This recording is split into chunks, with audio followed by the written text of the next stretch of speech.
And we're going to start with a little review from last week in Revelations 21, 1 through 2. We can start turning there.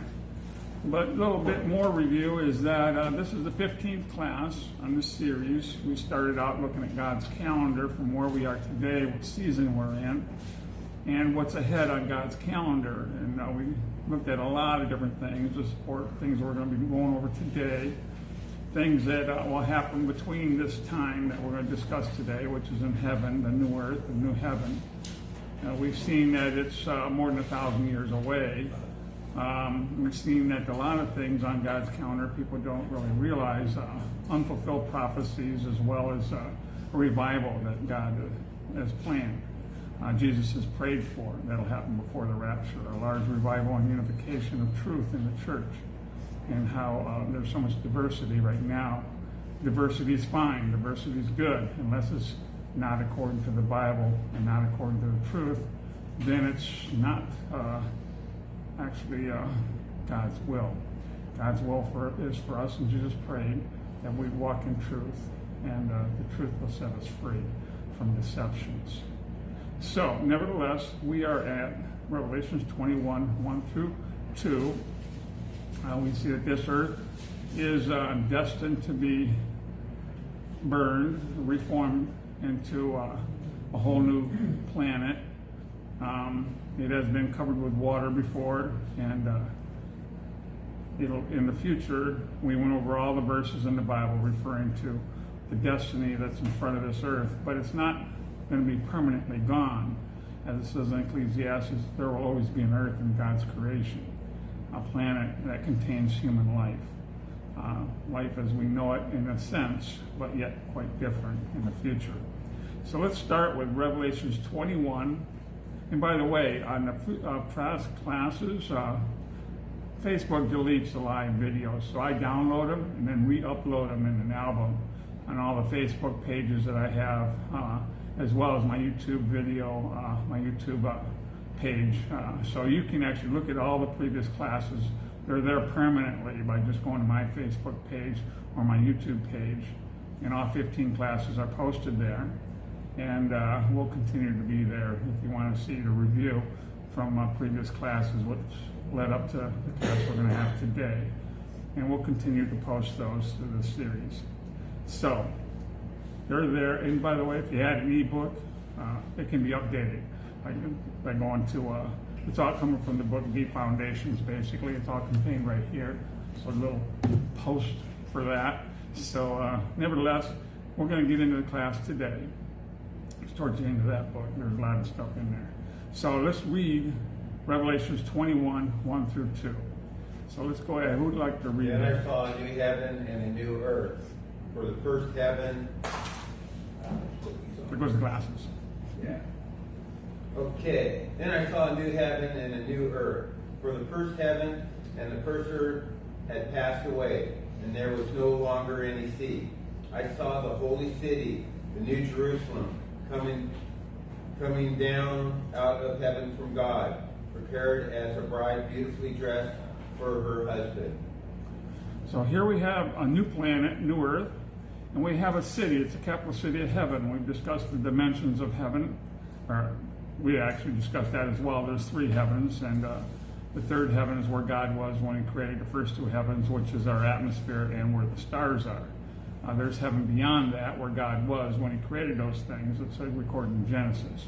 But nevertheless, this capital city has been there for a very long time, way before our creation. And Satan was actually there, and he fell from this capital city. He was a high archangel in this area. And God has been remodeling it. He says, I go to prepare a place for you. This is the place that he's preparing for us Christians to live permanently. It's the part of heaven that is the capital city where his family lives. We're part of his family. We have been adopted into his family through the blood of Jesus Christ, through our receiving salvation by the Holy Spirit coming into our heart, the Spirit that Jesus sends in his name. So this is our destiny, our home, the city. And we've seen that it's half the size of the United States on one floor, but it's also as tall as it is square, and 1,500 miles tall with 12 levels. So these 12 levels contain places where we can live. And the city comes to this earth, and it satellites around the earth, shining light down on the earth, because it's too large to sit on the earth. So it's a satellite city. It's suspended in the air. It's 3/4 the size of the moon, so it's very large.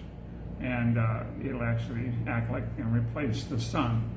And so we're going to look at some of those things. The old earth has been destroyed at the end of Jesus' rule and reign, the 1,000-year reign. After that, there's a great white throne judgment, where all the people that haven't been judged at the judgment seat of Christ, where we'll be judged, which happens before the wedding feast of the Lamb, which is where we're actually united to God and his family in a special ceremony, right before Jesus comes back to the same earth to rule and reign for 1,000 years. We are here with our immortal bodies. People will be here with their mortal bodies who survive the Great Tribulation. Not everybody gets the mark of the beast. If you get that, you're eternally deceived, or not eternally, but for the time that you're living there, you are under the deception of the mark, and you'll worship the beast. You cannot come to Christ if you receive that mark. It's part of the design of the mark. It's far into our future, as we discussed. We won't see that in our lifetime, nor will our children see that. But it is coming, and we've seen that in previous classes. The end of the world is not going to happen in the near future, nor is Jesus coming back in the near future. He might come back for me. I thought he was going to come back for me pretty soon, but as it turns out, my health has improved thanks to you guys' prayers. But nevertheless, we're not guaranteed tomorrow. He could come back for any one of us. But according to his calendar, it's a while, and there's many unfulfilled prophecies and things on his calendar that will happen before the rapture of the church. So we should plan ahead, like the ant does. It plans ahead. The Bible actually wants us to not be short-sighted. Nevertheless, this new heaven and new earth will come, and when he was here the first time, there were people, mortals, that have their names written in the Lamb's Book of Life, surviving the Great Tribulation, and they replenish the old earth. And for 1,000 years, it's paradise on this very same planet. But Satan is released to deceive, and he does deceive many of those children. And then comes the end of that world, and the judgment seat that is considered the Great White Throne Judgment, where most of the people there, coming from hell and different places, are destined for the lake of fire. That's the second death. That's the graveyard in heaven. It's a place that's eternal. It's a place of education for future creations. It's a place of isolation from contamination to paradise. So paradise doesn't become like this earth has become. This earth was once a perfect place. No longer is it that way because of contamination of sin, deception from the devil, and all the things that people do by choice. People will have choice in the future. They can choose to join the lake of fire in that corruption or stay perfect. It's an obvious choice when you're not deceived to stay perfect, and that's what they'll do. Satan was ignorant. He didn't realize the consequences of sin. Adam and Eve was ignorant. They didn't realize, eating the fruit of the knowledge of good and evil, how bad evil really was. But they won't be ignorant in the future because of the lake of fire. There'll be a place there where it's like a graveyard, but instead of reminiscing, you're going to be learning that sin is bad and God is good. So nevertheless, this is that time when it's after all these things have already taken place, and now there's a new heaven and new earth coming and being created, and the capital city is coming to this earth, and the satellite's in a special place. Now let's look at Revelation, same chapter, 21, verse 24. We went over some of this last week, and we're just doing a little review here from previous classes and last week. So verse 24, go ahead and read that. And the nations of them are saved shall walk in the light of it, and the kings of the earth do bring their glory and honor into it. Okay, so basically we have two places where people are living that is mentioned here. It's the capital city. It doesn't really talk a lot about that, but that's what Jesus said he's going to prepare a place for us to live, and in his Father's house, that's the capital city. And we've discussed those things, but this verse actually points out that it lights up the earth, and those that are saved from the Great Tribulation and come through that time, and we're saved at the Great White Throne Judgment, because not everybody there is lost. Most people think they are. But if your name is written in the Lamb's Book of Life, you are not lost. And there's recorded that they have their names written in the Lamb's Book of Life who resist the Antichrist. That's in Revelations. We went over those things. So there are people that go into and that's the reason why they go into the millennium and survive the Great Tribulation. And some of them don't survive, and they would be part of God's family like we are. Everybody that dies before the wedding feast of the Lamb is part of the first resurrection, as we discussed. But if you die after the wedding feast of the Lamb, that time frame is over and the family is completed. There will be no more additions to God's family at that point. That's it. The last person has joined his family, and then you have another different opportunity to be part of God's kingdom, but not part of God's family. That's the people that Jesus comes back to with us who are still alive and mortals after all these things have taken place. So they won't be judged at the great white or at the judgment seat of Christ, nor be at the wedding feast of the Lamb, but they will be judged at the great white throne judgment, and they have their names written in the Lamb's Book of Life. They will survive the tribulation and live through the through the millennium, but they will die at the end of the millennium because everybody dies then. When the devil has his season, and then everything is terminated and the earth burns, and nobody survives. So all flesh is dead. All humanity will stand at this great white throne judgment then. And some of them have their names written in the Lamb's Book of Life, so therefore they'll be part of this planet, this new creation in a sense, but it's still this earth. Different, changed, just like it was changed before. And that's the nations of them which are saved. That's who we're talking about. Will walk in the light of it, the capital city. So there are two species here. There's God's family, and then there's the nations that are saved out of that time frame of the Great Tribulation. It'd be towards the end of the Great Tribulation, but they might live through the whole thing, no doubt. And some of them will, but they weren't killed there. If you're killed there, then you're in God's capital city. You're part of the first resurrection. And there are many that will be killed, and they're recorded in the book of Revelations. Many martyrs, including the two witnesses. One of which we know is Elijah, and I believe the other one is Enoch. Nevertheless, we go into those things in other places. Let's move ahead to Revelations 22:2. We're still in review of last week's class, and then we'll move on. In the midst of the street of it, and on either side of the river, was there the tree of life, which bare 12 manner of fruits, and yielded her fruit every month. And the leaves of the tree were for the healing of the nations. Okay, here we talked about the nations again. And this is talking about the capital city of heaven, where our home is. There's a river of life. There's a divided street. There's streets of gold. And basically there's trees in the middle of the street. We've seen that in our town, where you have vegetation, trees in the middle of the street, double highway, kind of double lanes. Looks good. And of this as a second purpose, besides looking good, it says it's for the healing of the nations. Now that's kind of baffling. Why do the nations in heaven need any healing? Because there's no more sickness, no more curse, and we're going to get into that. So there's no disease they're getting healed from. And there's just no, it's a perfect place. You would think there would be no problems. And there really are no problems. But there is opportunity for the human type people that we're going to discuss. They're different than they are now, but they are not like us. We're like the angels. We have an indestructible body. It's a complete body that can do many miraculous things. We're going to get into that hopefully in this class. But we're just finishing up with the people of this earth that are going to populate, where the kings from this earth, that has a government under the King of Kings, will come and go from the capital city. And with the leaves, and we discussed this tree was first found in the Garden of Eden. It's God said if Adam and Eve, after they sinned, would partake of this tree, they could live forever. So it's a powerful tree. They don't need to live forever for the leaves because they already live forever on the earth. They don't have that problem.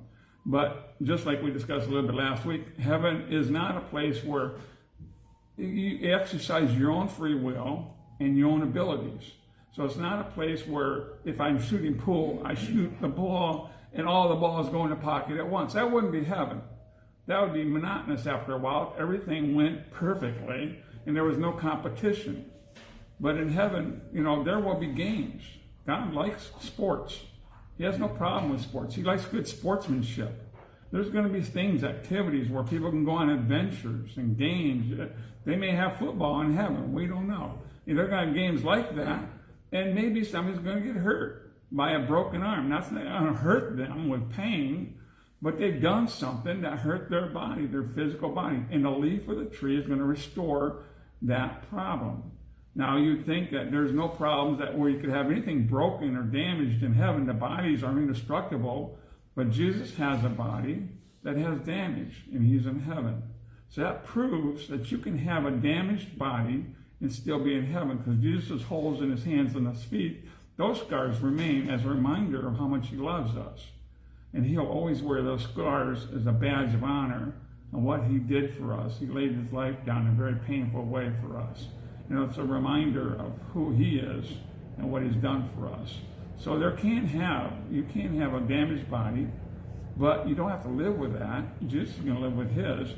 But if you're on earth and you damage something, that's the only explanation, that you would have healing leaves applied to your body for the healing of the nations. So you actually have risk. Risk is good. It creates boldness. It makes choices. So it's not so different than the millennium was. And we discussed the millennium where God's government was his family. God's priesthood was his family. And it was a royal priesthood that was perfect and indestructible. And yet there were people procreating and having kids, and those kids were growing up and learning things, and they grew up and mature, and they lived a long time in the millennium. Well, here, they're going to be able to, I believe, procreate, and we're going to get into that a little bit, and have kids, but they're going to mature to the point of perfection, growth, and never get deteriorated, never grow old. But they're going to learn. It's a learning experience because God's a creator. I always knew that, basically almost knew, I don't know when I thought about it, but God being a creator didn't stop with us. And he's not going to all eternity say, well, now I'm done creating. Well, I'm a creator. By nature, I create, as God would say. And I always just thought he would create like the angels. Just poof, here's another creation. But I'm beginning to see that he's going to create through the same way he creates now. In some cases, in population. Now, he can create in many different ways, and he probably will create in a variety of different ways. But this is another way that God could create, and it's a promise he promised to Abraham, that he could create a larger human race and not waste what he's originally created in the human race. So, anyhow, there's 2 species here in heaven that is described, and actually 3, because angels are also around, and multiple different kinds of angels are in the capital city. But we're going to go ahead and move into today's class before we completely run out of time. And so let's look at 1 Corinthians 15, 35 through 38.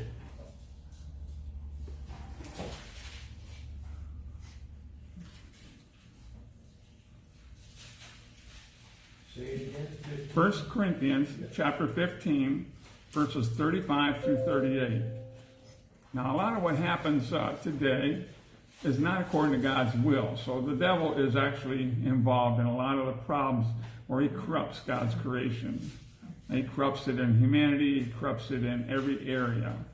So, anyways, people don't realize that. They often say this is an act of God. Well, really, I think it's more like an act of devil, because he's the one that comes to come.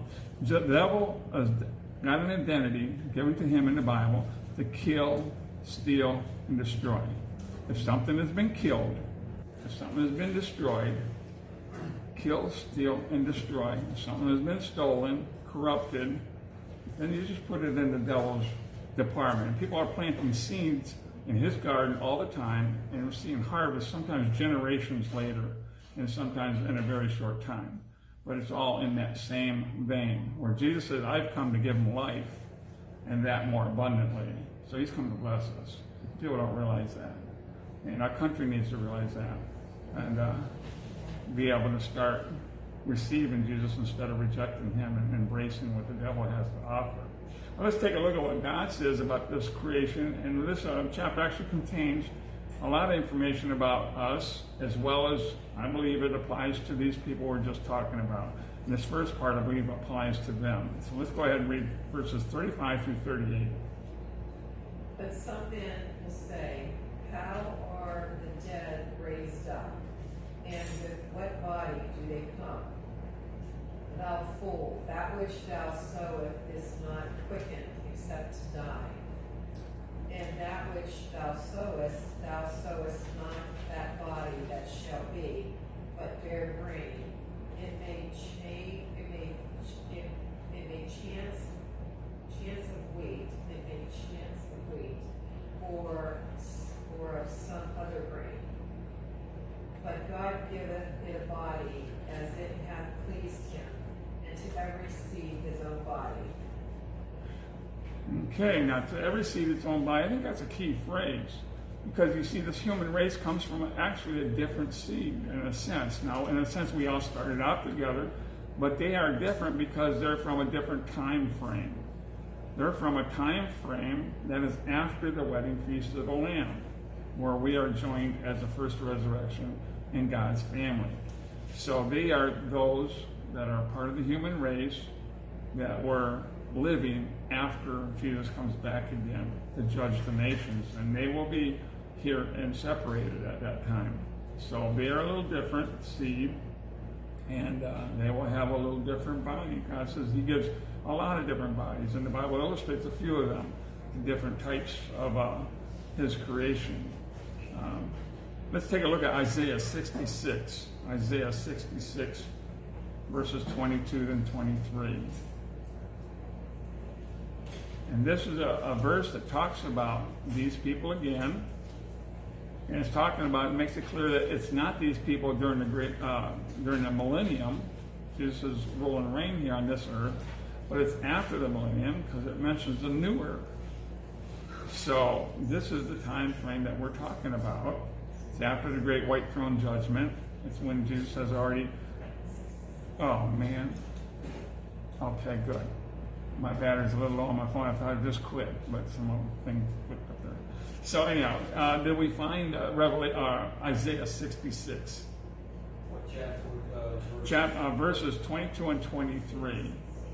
It happened in one class at phone. 22 and 23? Yes. As the new heavens and the new earth that I made will endure before me, declares the Lord. So will your name and descendants endure. From one new moon to another, and from one Sabbath to another, all mankind will come and bow down before me, says the Lord. You notice that there's some key words in there, and that's a good translation. That's New International. The King James refers to it as flesh. Mankind, the New King James uses also, which is really a better word in this case. Flesh can refer to a few different things, as we've gone into in other classes. It could refer to our human nature. Nevertheless, this is mankind. It says mankind will be there on the new earth, which is eternal. It says it'll remain. And they're going to come and worship. So mankind is here.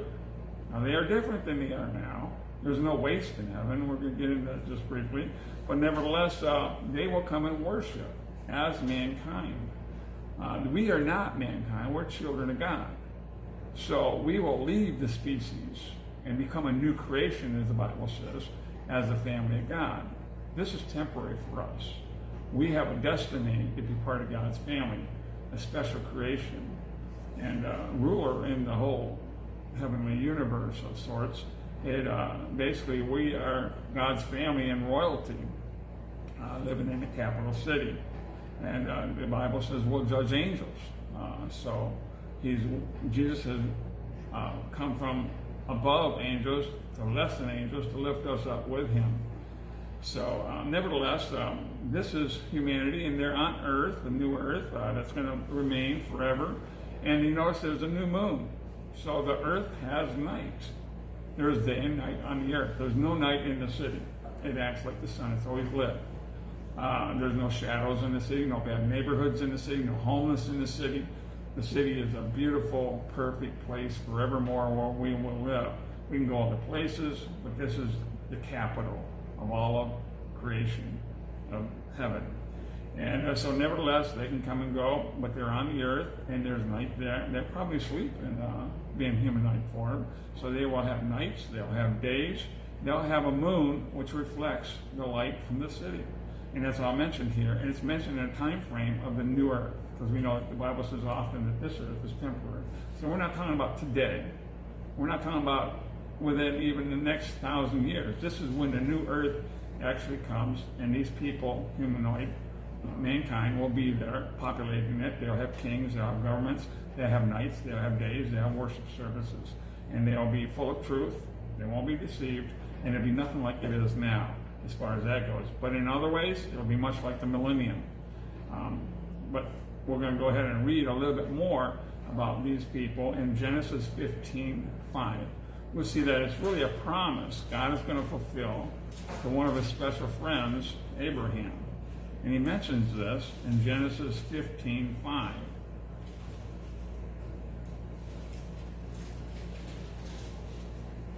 We might not get to our body today. We'll get to that next week if we don't. We've got a couple more verses to finish up with the people on the earth, which is part of our environment. That's something to be aware of. We will probably have big influences over them. And just as Jesus watches over us, participates with us in activities, and enjoys those activities with us. Genesis 15:5. And he brought him forth abroad and said, Look now toward heaven, and tell the stars, if thou be able to number them. And he said unto him, So shall thy seed be. So we're talking about Abraham's seed, humanoid, mankind, from the division of Abraham. And he says, your seed will be as the stars of the heaven. Now, Abraham was in a place where there was no cities, and the city lights like we have here. When we go and look outside, I can count the stars. There's 4. 1, 2, 3, 4. That's it. So that wasn't the case for Abraham. Abraham was like in Montana, where you can actually see satellites going across. And you cannot count the stars in Montana. We've been there, we've looked at it, it's amazing. It's just a starlit night, and because there's so few cities and you get out and out back. But nevertheless, that place, even darker if it could be. I mean, you couldn't see your hand in front of your face. It's so dark. But there was no moon, kind of thing. There's a variation when you get a full moon and like no moon, you really see the stars. But that's the way, no doubt, it was. And God was pointing out, try to count that. He says, your seed is going to be like that. Countless. Now, we already know today you can't count the stars. People have satellites full of with a microscope going out and seeing more and more galaxies full of more and more stars and planets. I mean, some of the stars are planets. We sometimes see, Scott used to be looking at those through his telescope. So it was interesting to see some of those. And the stars kind of twinkle and stuff, multicolored. That's why I think the capital city will be. So he says his seed will be like that. They're so numerous. Well, they won't be like that in the beginning. But if you continue to have kids and none of them die, because nobody's going to die in heaven. You can join like fire, but that's going to be such a rare case. I don't think it's ever going to happen because they're going to be educated. So nevertheless, they're going to continue to multiply or add or whatever. It'll really be multiplying. And there will be a limit, I imagine, for families and stuff. I don't know. Maybe not. I don't know. There's a lot of things we'll learn. But when you go through 1 billion years later, they may inhabit other planets, no doubt. Be like Star Trek maybe, or something along that line, because there's unlimited creation for them to explore. Why are all those planets out there anyway? And maybe God could create situations where they can enjoy things like that. Because he says, as the stars. Maybe there'll be places where beyond this earth, because this earth is limited. And just like the capital city is limited, but we know in the capital city that will never get more population living there. Because that population is sealed. It'll never grow as far as population goes. But as far as experiences go, they'll grow with unlimited experiences. But when we are, basically the last child is added, that's it. and the city will remain with that population in those mansions forevermore. But that's not the same for the rest of God's creation. Once we realize and went into that in the third heaven, it's limitless. There is no limit to heaven. So it's not limited to the capital city and earth. Angels come and go from different places. There's multi-dimensions where angels are. We went into that. So heaven is full of exploration, adventure, endless opportunities. We cannot put a limit on what God is doing a billion years from now. We couldn't imagine it. We can't hardly imagine what he's going to do 1,000 years from now, or even really next week. So heaven is a place to be, not the lake of fire. And there's a future there for these people as well as us. Let's take a look at Genesis 3:16. And we're going to conclude in a couple chapters here with looking at these people before we really get into our body. We'll just address ours real quickly, and then we'll get into that more next week. And it's miraculous, the body that God will prepare for us. But Genesis 3:16, we'll look at what happened to mankind back in the beginning. And Genesis 3:16, this is when after they eat of the tree of the knowledge of good and evil, and God is addressing Eve. Go ahead and read Genesis 3, verse 16. Unto the woman he said, I will greatly multiply thy sorrow In childbirth. thy sorrow, and thy conception in sorrow. Thou shalt bring forth children, and thy desire shall be thy husband, and he shall rule over thee. So basically what happened is when they ate of the tree of knowledge of good and evil, they both became corrupted in their nature. Human nature died. Their body was the same. It became with the opportunity for deterioration at that point, and it became contaminated by the human nature and by sin, and started to deteriorate slowly. They lived much longer back then, but this is one of the things that were applied to as a curse, was to have a child. It's very hard, and I've heard that it's one of the hardest things women can go through, as far as it's very painful, and it's part of the curse to have children. But I've also heard that once you have a child, it makes up for all the pain. So nevertheless, that will be removed because it's part of the curse. There will be no more pain, and conception will, or I should say reproduction, will not be a problem like it is today. It's part of the curse. It was applied right here, multiplying their sorrow. So nevertheless, that's a minor thing you might think, unless you're a girl. But nevertheless, that's part of it. But more than that, there'll be no diaper changing for that child, which is something nobody really enjoys, I don't think, because there's no waste. So all that kind of stuff will not be part of heaven. No diaper changing, no stinky spots, no bathrooms you have to rush to. There's no bathrooms in heaven. There's no bathrooms in the capital city, because they're not necessary. What that was all symbolizing was the lake of fire, where the waste is contained. See, the lake of fire, all this stuff symbolized, and there were special places outside the city they were supposed to go if you needed to do something like that. So you didn't contaminate. So we know that third world countries sometimes have really poor conditions because of this very thing. It's hardly, you can't even walk around there. The stench, just everything. Heaven won't have any place like that, including earth or anywhere in heaven, because our bodies will be changed. We'll still eat. They will eat. But there'll be no waste from the food. You fully digest your food. And there'll be nothing like that in heaven. No waste, no corruption, no contamination. They will have a human body, but it's transformed from what our human bodies are today. So there are differences. All that stuff that we think is normal today, and sometimes not so much pleasant, will be gone. And there's one place where you can actually see that sort of thing, and that would be the hellfire and all the history that's around it that I believe will be there to see how it all came about. So I think it's very clear. As a matter of fact, in the next verse, in Isaiah, it talks about people. We won't, not this verse, but nevertheless, we didn't read that verse. We read it in our other classes where people are going to go look upon these things and it'll appall them. They will be thankful to God that God doesn't allow that in heaven. There's a reason for that, so it doesn't contaminate. There's no contamination. Let's take a look at Revelations 22, verse 3, before we run out of time. And this is the last thing regarding the curse. All these kinds of things, the waste. Revelations 22, verse 3. And there shall be no more curse. Let's just stop right there. It goes into other things that you can read later, but that's the key thing. Let's read verse 22, 2, right at the end there, and then read 3 together. Because see, and originally the numbers weren't there.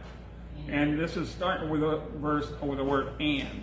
So this and is connected to something right before it. There's no separation of verses in the original language. So read towards the end of verse 2 and then read what you just read. It talks about the nations of the earth. Go ahead and read that verse 2. Or just go ahead and read the whole verse. In the midst of the street of it, and on the other side of the river, was it there a tree of life, which gave 12 manner of fruit, and yielded her fruit every month, and the leaves of the tree were for healing of the nations, and there shall be no more curse. Okay. So it's for the healing of the nations, and there's going to be no more curse, which means there's no more disease. The healing is not healing disease, but it may be healing a wound that was encountered or developed through an adventure or a sport or something along that line, so they don't have to live with that. It won't be no more pain or crying or anything like that, but there's a reason for all these things. There's a cause and effect. So there's still sowing and reaping. We still have a free will in heaven. So that's the humanity that the Bible talks about that will live on the earth and have children. Now, let's look at Matthew 22:30. And as God promised Abraham, his seed will be as numerous as the stars of heaven, which we can't count. We don't even see the end of where the stars end. We can't find the end of the second heaven. So we keep discovering more stuff as we learn. But let's take a look. So his children will have that sort of numerous opportunity to grow. But let's take a look at Matthew 22:30 and see a contrast here. Now we're going to start talking about us and our future. Matthew 22:30. For in the resurrection they neither marry nor are given in marriage, but are as the angels of God in heaven. Okay, now we're a different species than humanity at that point. We won't marry. We won't be husband and wives in heaven. If you are now, that's good. But in heaven, you'll be brothers and sisters. You won't procreate in heaven. There's no additions to God's family when it comes to that. We'll be like the angels who cannot procreate. Technically, even though there's something in Genesis that maybe they were all male form and then God made a female. And they had giants and stuff. That was half-breed between species. And God, that's part of the reason for the flood, to wash that out. That's a little bit hard to understand how that's a possibility, but it is mentioned there, and there's a lot of theories. That's one theory about that, to me makes a little sense, but it's still hard to understand. I think it wasn't a physical thing, but it did develop physical births that were larger than normal and had abilities stronger than normal. And part of the reason for the flood, doesn't mention just by a few verses regarding that. But nevertheless, we'll be like the angels. We won't procreate. And we're going to be like brothers and sisters. And that'll be fine. We'll be like Jesus. And we'll have bodies like the angels that can do miraculous things. mankind will still be limited by their mankind opportunities. We're going to discuss how we will be having an opportunity to be so supernatural, it's going to be mind-boggling. Let's take a look at, we're going to close with this verse regarding us. 1 Corinthians, we're going to go back to 1 Corinthians, verse 15.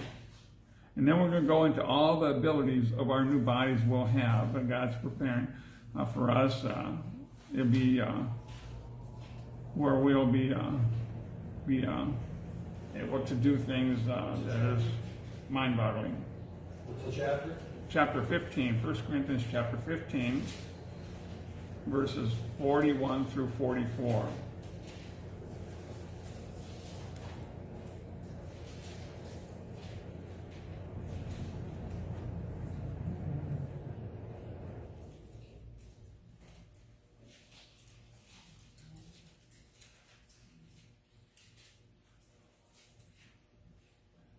First Corinthians 15, 41 through 44. And this is addressing us. Go ahead and read that. There is one glory of the sun, and another glory of the moon, and another glory of the stars. For one star differeth from another star in glory. So also is the resurrection of the dead. It is sown in corruption. It is raised in incorruption. It is sown in dishonor. It is raised in glory. It is sown in weakness. It is raised in power. It is sown in natural body. It is raised in spiritual body. There is a natural body and there is a spiritual body. So just as we have a natural body today, it contains our soul and nature, we'll have another different type of body, be transformed, and they call it a spiritual body. It's not because it's a spirit. We'll get into that. It's tangible. But it's a supernatural body, different than our body is now. Let's continue in that same chapter and look at verse 49. Go ahead and read that. Verse 49. And as we have borne the image of the earthly, we shall also bear the image of the heavenly. So it's going to be transformed, and it's going to be like the heavenly Jesus, and be part of God's capital city, and unique. Let's take a look at it, and we'll conclude with verses 53 and 54. What's the chapter? Chapter 15, 1 Corinthians 15, verses 53 and 54. For this corruptible must put on incorruption, and this mortal must put on immortality. So when this corruptible shall have put on incorruption, and this mortal shall have put on immortality, then shall be brought to pass the saying that is written, death is swallowed up in victory. So we're mortal now, but we'll be incorruptible and immortal in the future. With an immortal body, incorruptible body.